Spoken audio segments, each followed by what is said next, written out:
প্রিয় দর্শক শ্রোতা আসসালামু আলাইকুম। আশা করি আপনারা সকলে ভালো আছেন। তো ভালো আছেন জন্যই আমরা আজকে চলে এসেছি আপনাদের মাঝে আরও একটি ভিডিও নিয়ে। তো দর্শক শ্রোতা, আমরা আজকে যাকে নিয়ে কথা বলবো অবশ্যই আপনারা তাকে স্ক্রিনে দেখে চিনতে পেরে গেছেন। তো দর্শক শ্রোতা, আমরা আজকে কথা বলবো মুশফিকুর রহিমের গার্লফ্রেন্ড সম্পর্কে। তো মুশফিকুর রহিমের গার্লফ্রেন্ড সম্পর্কে আজকে আমরা আপনাদের কিছু অজানা তথ্য দেব।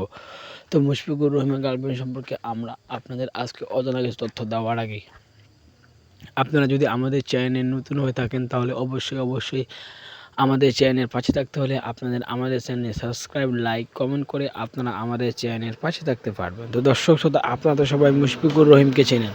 তো মুশফিকুর রহিমের দুটো ছেলে সন্তান রয়েছে। তো মুশফিকুর রহিম কীভাবে আরেকটি মেয়ের প্রেমে পড়ে যায়। তো মুশফিকুর রহিমের দুটি ছেলে সন্তান হওয়ার পর তার স্ত্রীটাকে ডিভোর্স দিয়ে দেয়। এই জন্য মুশফিকুর রহিম আরেকটি বিয়ে করবেন।